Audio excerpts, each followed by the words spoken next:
everyone. Welcome to another episode of Taking Up Space, a Michelle A. Mayer podcast. Always excited about coming forward. Today is no different, y'all. Today's episode is going to be on a couple of different things. First off is to keep going. I want to tell you to keep going.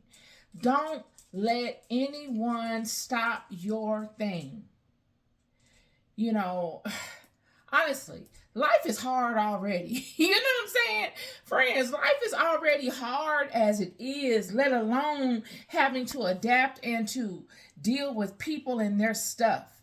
Everybody thinks they're important. Everybody thinks they're the star player of this thing called life. And they're not. You the star player of your thing. I'm the star player of mine. Don't ever get it twisted. It's like, I wonder what the aliens think. Go say it. Up. Come on, up. I wonder what the aliens think when they when they view us, y'all. Honestly, I wonder what the aliens think when they view us. Like, do they probably go to other after coming here and seeing us? And all of our proudness of what we think we know, when in the big scheme of things, we don't know nothing. Yeah, we parade around here like we got all the answers and we know everything and that there's nothing better in the world, in the whole universe outside of us. Yet they know the truth. And they're looking at us like, these idiots. Like, these got to be the dumbest idiots in the whole solar system. Meanwhile, we think we the whole thing. And they probably go from this realm to other realms and other galaxies saying, you don't want to go down there. They're misrepresenting that. It used to be that Earth, you don't want to go to Earth. You don't want to go to Earth.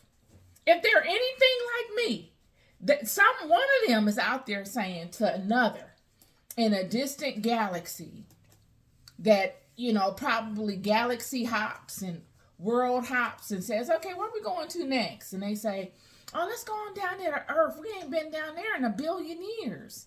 Let's go see what's going on down there. They probably say, no, man. No, you don't want to go down there. You remember what it was like on Star Trek when they used to go to the different planets and they go to the little clubs and the bars of the planets.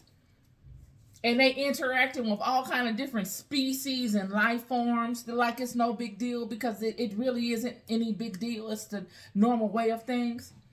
And they up in there and they chopping it up. And they probably up in there saying, you don't want to go to Earth. Friend, I just left Earth. They worse than ever. You don't want to get trapped in that cycle. It's a trap. Many of us don't want to come back to this. This has got to be I'm telling you, the potential is there. It's just that it's not everybody think they know everything. Everybody is getting bamboozled up in this. It's one bamboozlement after the next. It never ends. It's just repetitive cycles of bamboozlement, just all over the place.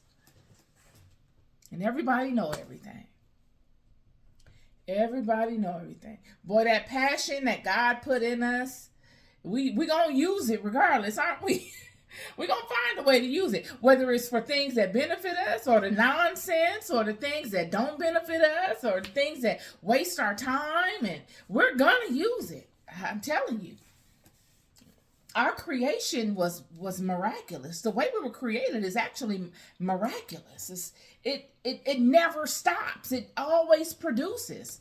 But when it's not aligned right, when it's not calibrated correctly, it produces nonsense. I wanted to say, I don't know how I got on that, y'all, but I just had to say that. And I want to leave you guys, I want to lead with a positive word of encouragement for you. Everything you get off this channel, you got to know I mean it. It's from the heart. And it's all there to build you up, to add a uplifting nugget to your repertoire, whatever your repertoire is, whatever your thing is. It's just to add a positive nugget to it. And this positive nugget today is that God does not need you to be perfect, friend. Any of you, please hear me. I don't want to, at any time in my life, spend my time leading another the wrong way. That is against everything that I stand for. I'd rather not lead anything. I'd rather not say a word than to lead another with a lie. Friend, God does not need you to be perfect. When Jesus came forward, y'all, Jesus came forward and said, I don't come for those that have already been saved. Even if he used the word saved. He didn't come for them. He didn't come for those that felt like they already had it together. That they felt like they were wise enough and knew it all. Jesus did not come for them people. Not that Jesus had anything against them, because he didn't. Jesus was very matter of fact of who he came for. He said he came forward for the lost sheep of Israel. He came forward for those that were wandering, but those that knew that they were wandering, and those that knew that they could do better and that yearned to do better. Those are who Jesus came forward for. He didn't come forward for those that knew it already or felt as if they knew it already. He didn't come forward for them. He came forward for those that did not know it and that were honest enough within themselves to know that they did not know it and had a yearning to know. Those are who Jesus came forward for, friend. And in their wanderings, those that were crying in the wilderness.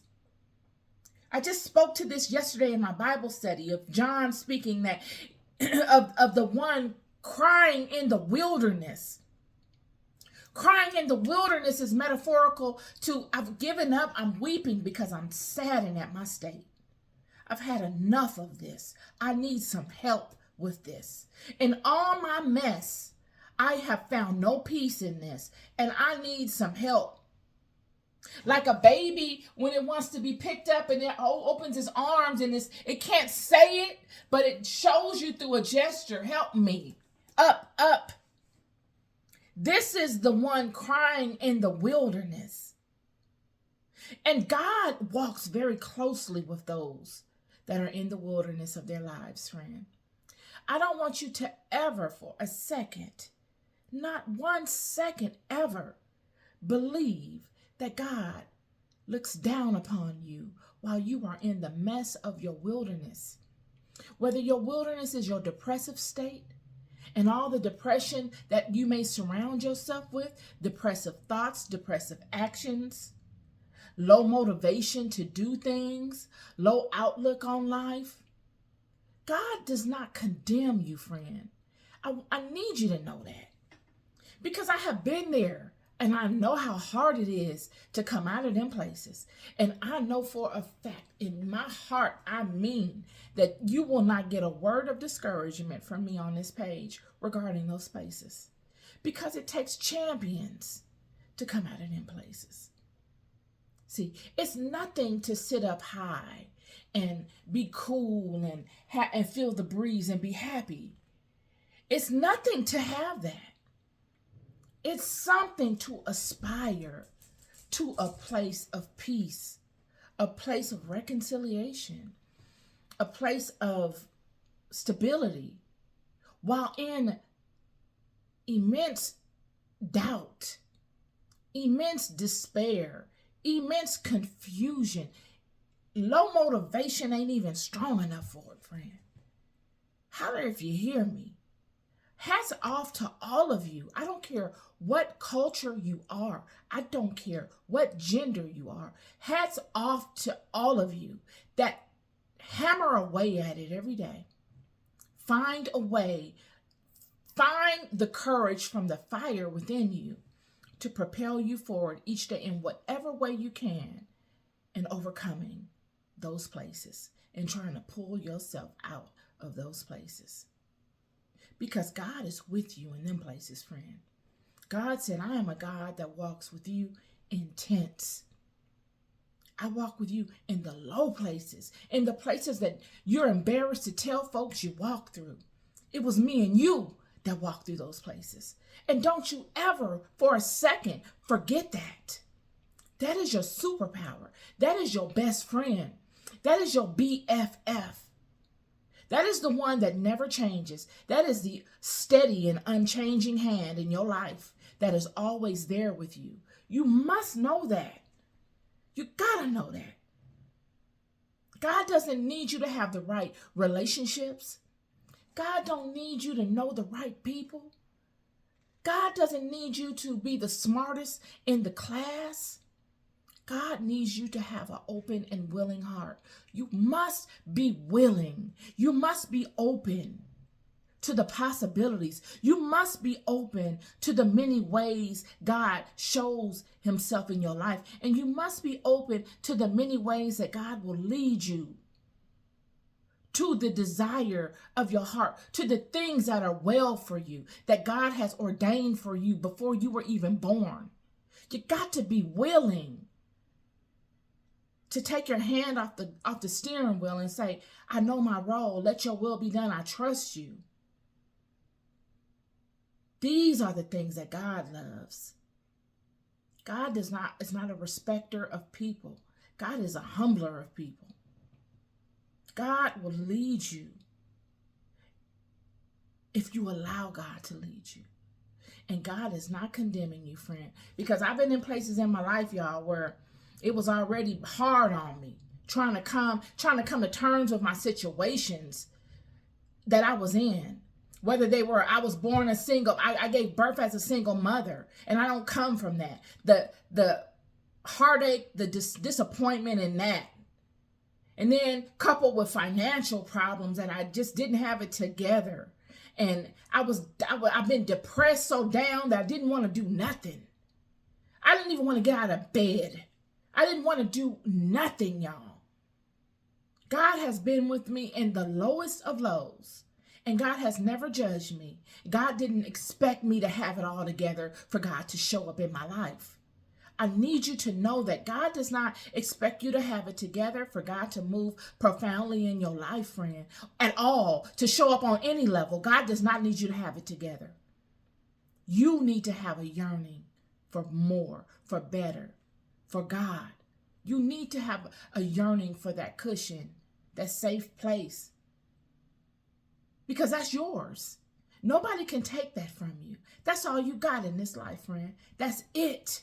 That's all you are guaranteed is that. And that is all you need. I came forward with this for you today because I love you. This is beyond me. This thing done morphed into something that I don't even know where it's going. But I feel compelled to come and speak life into you, to remind you of that which is obvious. Yet at times we forget when we look outside of ourselves and we listen and we hear things and we compare. Don't do it. Your only comparison is you and the you were before. That's all you got. That's all you guarantee is improving upon yourself and allowing God to lead you dynamically in your life. Period. And knowing that regardless to come what may, that love is never leaves you. It can never, ever depart from you. It is always close to you. And it is a non-judgmental love. It is a binding love. It is a mighty love, friend. I'm telling you. I got no lies for you. These are my words for you today. Keep going. I love you so dearly. But all the love in the world, in this whole world combined, can't add up to the amount of love that God has for you. Keep going. Your love. Peace and love.